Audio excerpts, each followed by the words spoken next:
And welcome back to Coaching Through the Bible. This week, Kitisa on managing crisis. Before we get into this week's specific discussion on crisis management and managing crises, two notes. One, with respect to last week's discussion about the book of Esther, I want to thank a listener who pointed out something really interesting, I think, related to what we talked about. That until that moment that we described and spent a lot of time on in the conversation between Mordecai and Esther, until that point, Esther has no voice in the story, in the book. She does not speak until that point. And so she is silent until she has purpose. So it's a super interesting sort of note and worth mentioning here. And thank you for pointing that out to me this past week. Loved the article that was attached with that point. The second thing is, something we're not going to spend a lot of time on this week, but just want to mention briefly. Remember early on in Coaching Through the Bible, we talked about Abraham and the idea of leading up. And we talked about a book by a professor, Michael Yusim, called Leading Up. And in that book, the idea of developing an approach as an employee or as a teammate in managing or leading the boss, how to lead the boss from a middle position, or how to manage the boss from a middle position. Not exactly the same thing. We described the differences at that point, but we talked in that moment about Abraham praying for the people of Sodom, or beseeching God on behalf of the righteous in Sodom, and by extension, all the people in Sodom. And we mentioned there that Michael Yusim in his book has a chapter specifically on biblical characters who lead up. Abraham was one. The second is Moses, and it's in this week's reading when Moses prays on behalf of the people of Israel in the aftermath of the golden calf. So it's worth looking there to see how Moses does that. We won't spend a lot of time on it today. But today, crisis management, and the notion that's brought about famously in the quote from Winston Churchill, "Never let a good crisis go to waste." That quote is actually attributed to a lot of people, but perhaps most famously to Winston Churchill in the period of the Second World War. Never let a good crisis go to waste. It's actually interesting. It was mentioned a lot in reading that John F. Kennedy, in his presidential campaign, used the word crisis a lot, and he particularly used crisis as it is translated into Chinese, and said that in Chinese, the word crisis is made up of two characters. The first character is dangerous and precarious, and the second character means opportunity. And so that every crisis has its danger and has its opportunity, albeit, if you're looking very carefully, it's not an exact translation of it, but it's close enough. The idea that in every situation that's crisis, there is the crisis part, then there is perhaps the opportunity that is attached to it. And our focus today will be with respect to Moses in that moment, how Moses handles the crisis, how Aaron operates in that crisis, how the people operate in the crisis. We will spend the least amount of time on how God operates in that crisis, and we'll talk really then about how we ourselves in our own world, whether we're leaders on teams or in our own lives, how we handle crises. We see people all the time in stressful situations where the pressure and the tension is really ratcheted up.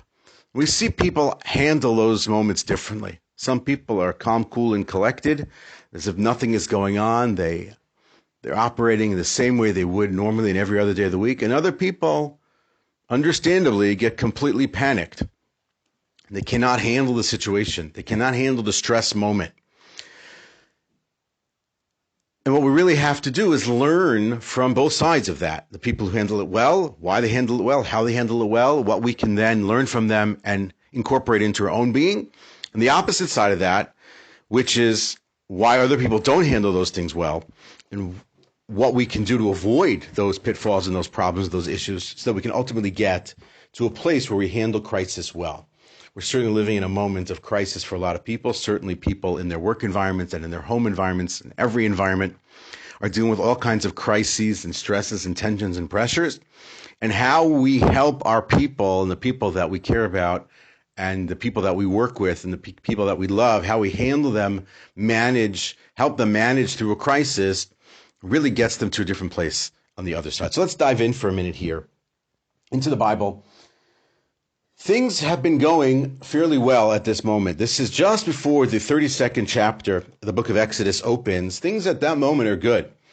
People had just stood at the foot of the Mount Sinai. They had just heard the voice of God. They had just received the Ten Commandments from God at that moment.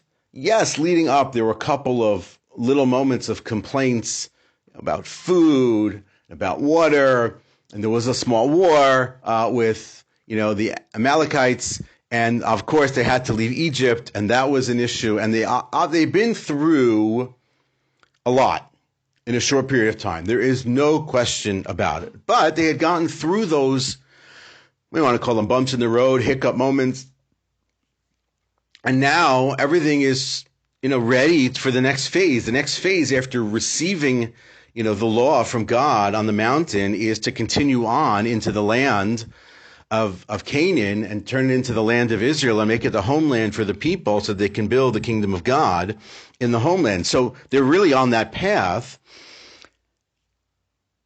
And chapter 22 opens, and it appears from the perspective of some of the people that Moses is late. And so what do you do when a person is late? They can't handle it. They simply cannot handle it. Moses is on the mountain. He gets the tablets, and the beginning of chapter 32, the nation sees that Moses is delayed in returning to them. And boom, it all breaks loose. They come apart at the seams immediately. Different commentaries offer all kinds of reasons as to why it happens at that moment. But the reality of that moment, simply understood from our perspective, is that the person who had led them, who had brought them to this place, who had brought them to this moment, is missing. So their confidence is wrapped in that person. Their trust in what's happening till this point and what's to happen going forward is completely tied up in that person. And so what's interesting to sort of appreciate here is, as much as we're going to analyze this, is that perhaps they're underestimating the level by which the people rely on Moses at this moment. By virtue of that, his absence and Aaron standing in his stead is simply not enough. It's simply not sufficient. And so they're shaken by this. They don't know what to do. And they react poorly. I mean, there's no other way to say that. Their reaction or their request or their need at that moment is an untenable request, but it is the request that they make. Make for us a God. Do something for us. And they turn to the number 2 guy, which is Aaron, and they ask him to do something. And Aaron reacts. He asks them immediately. So he is managing the moment, right? There's a difference between leading a moment, there's crisis leadership, and there's crisis management. Aaron is a crisis manager. Moses is a crisis leader. Aaron is trying to manage the situation. Perhaps he doesn't feel like he can actually overwhelm the situation or completely control the situation, as some of the commentaries are wont to say. And so he's managing. He's trying to create time. He's trying to delay. He's trying to obfuscate. He's trying to do anything he can to get the people to avoid doing what it is that they want to do.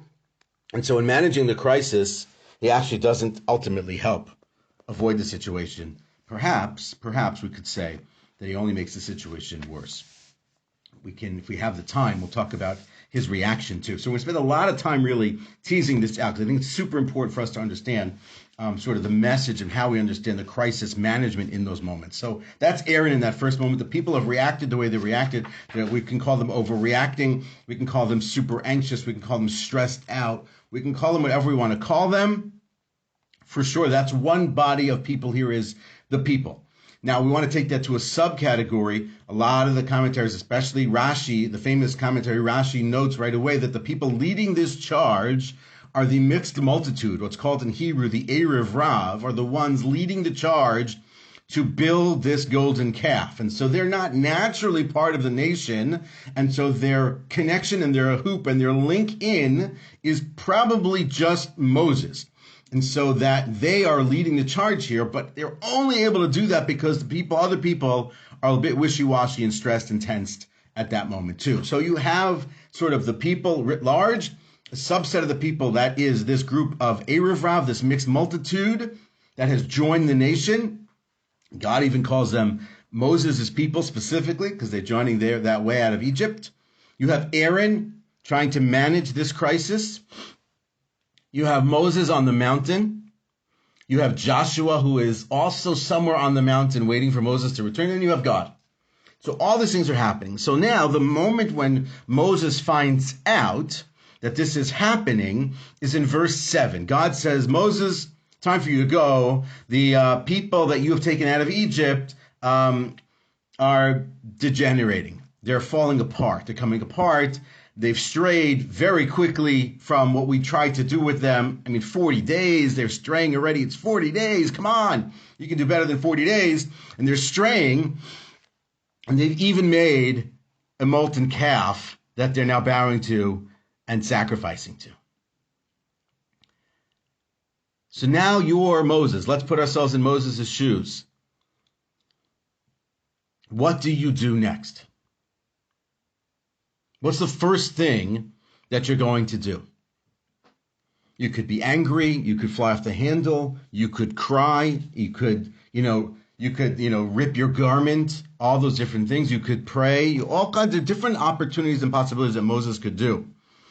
So the first thing that Moses doesn't do is Moses doesn't go back down first right away to the people. Notice Moses' first act is not returning to the camp. Moses' first act is to plead with God.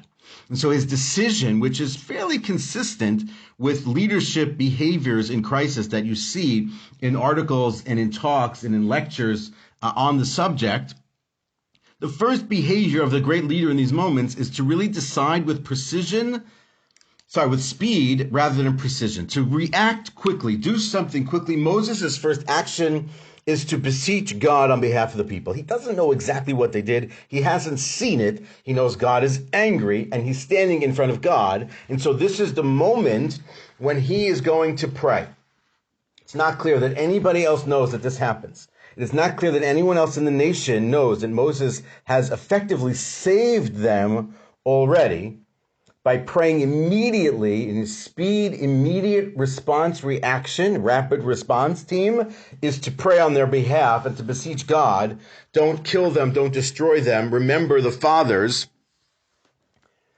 This is your people. And God reconsiders in verse 14. So the first thing Moses does is he acts with speed. It's not a precise thing. It's not a perfect prayer, if you want to call it. It's a wonderful prayer, but it's not,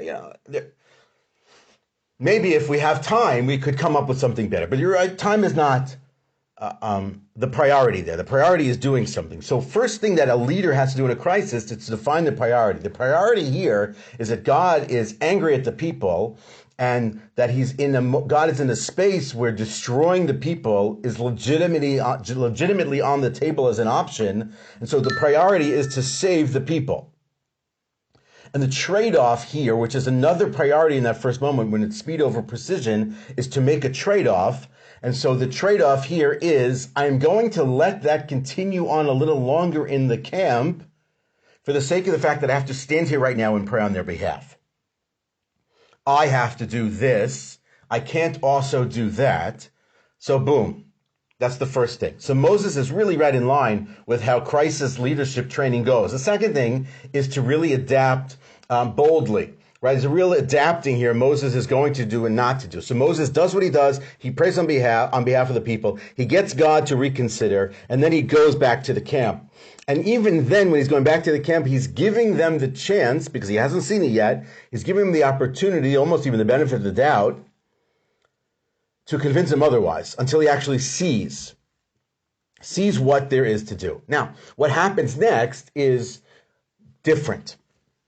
Because until this point, Moses could be angry with the people. Moses could say something back to the people, all that kind of thing. Now what's about to happen, we know the story, is almost akin to some sort of like a civil war.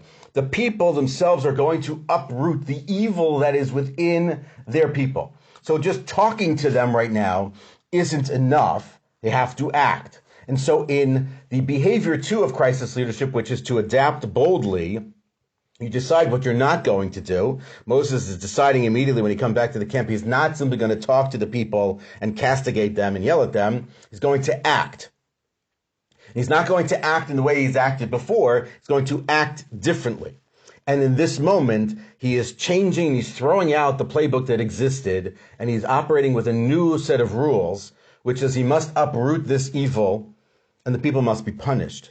And so he has a call to arms. And he's going to act on that. And so the next thing is that he's going to do the third behavior, which is to reliably deliver, is to really bring to bear what has to be brought to bear. Even in that moment, he's going to own it. He's going to lead. He's going to be in front of that. And he is. He calls out, whoever's with God is with me. He puts it out there. He's paying attention. He's watching what's going on in the people. He is forcibly feeding them the calf that they brought into being. He's making them drink. He's spreading the ashes far and wide. He's being destructive in that moment. He throws down the tablets, right? The greatest of those acts, perhaps. And so he is delivering because he's owning the situation. So in all those such things so far, with respect to how crisis leadership is managed, here it's the case of one person adding on a group of the tribe of Levites who are coming to his aid, leaving out one of the protagonists in this moment, Aaron, who Moses clearly does not feel handled himself well or acquitted himself well in any way, shape, or form in this crisis, in this moment, cannot be relied upon to be part of the solution. And so Moses does the first three things exactly in line with the way that a crisis leader should handle it. There are obviously many more factors. And then, of course, the last one is really to engage for impact. In an article that I read in Harvard Business Review, I think it was, about on this subject particularly, it talks about these different stages of crisis leadership and crisis management. And so the last one here, they understand what's going on. So on some level, Moses has to understand where the people are coming from, has to really get down to the depths of where this is and act based on that, and to engage there, and to really be of help there, and to really be someone who can get the people to refocus and appreciate the wrong that they did, to repent for it, to be punished for it, and then have to deal with the post-crisis consequences. And that's certainly the happening. Ultimately, the punishment here is, besides the fact that a number of people, not a small number, but 3,000 people are killed by their brothers, effectively, in this moment, the people are punished severely by the fact that God is no longer present among them. He moves out. God moves out. Moses moves out. And they're able to watch. They see, the verses talk about the idea that the people see Moses engaging with God in that place. Then that's where the meetings now happen. It's not in the camp. They see it on Moses' face because his face is shining and their faces aren't shining. So there is impact in the punishment, and it is clear to everyone and is amplified to everyone. Everyone appreciates that, to the point where the commentaries quote from the sages the idea that every act of rebellion, every act of sin of the people has a peace, has a sense, has a smell that rises from the golden calf. And so Moses operates exactly in line with what one would normally call crisis management, crisis leadership in the modern world. Aaron does not. Aaron does not acquit himself well in this moment. Moses is, I think, to some degree taken aback by A, what Aaron did, B, what Aaron says after, in terms of how he explains what he did and how he describes the people. The tribe of Levi, the tribe of the Levites, step to the fore. The people accept their punishment. Moses goes back and he prays further on their behalf, operates further on how to clean this up and make this better, and really try to bring the nation back. Doesn't stop them from ultimately trying to reach their goal, which is to bring them into the land of Israel. Doesn't seem to hold them up from that. Changes the relationship a little bit with God. And the idea that there's some sort of an angel that's going to lead them rather than God directly. And so there's a lot of impact that's going on here. Crisis management is an enormous field. Getting out ahead of the crisis is an important factor. Remember this from multiple situations in different places where I worked over the years in trying to teach leaders how to get ahead of a crisis and how to own it before it becomes a disaster. Because typically when you own it and you try to operate on it, people are more willing to forgive than when you try to hide it and create the conspiracy or the lie around it. And so owning it, getting out in front of it, preparing, practicing, thinking through the different possible scenarios of crisis that could come up. I remember this, unfortunately, clearly years and years ago when I worked at a very large organization in New York. We were deeply concerned at the time, this is 2007, I think 2008. We were deeply concerned about, I say it openly, about attacks on synagogues. The idea of a ramming at a synagogue, the idea of a shooting at a synagogue, God forbid. This was, again, 2008, and trying to run tabletop drills for synagogues to help them build in the apparatus of an immediate rapid response team for a crisis situation. Fortunately, at the time, it was not a thing that people were really paying attention to. Unfortunately, it became a thing that people started to pay attention to years later and have built that up as a factor, not just in synagogues, but to churches and mosques as well. The idea of having real security, really having a crisis plan in place, and the crisis leadership team really practicing those and drilling those situations so that when, God forbid, it does occur, that everybody knows how to handle it and that the losses are mitigated and reduced. And so we can really study crisis management from the way in which Moses handles himself in the Bible, the way the people handle themselves in this crisis moment, the way Aaron, coming into that story, handles himself in that moment, the way God approaches that crisis situation.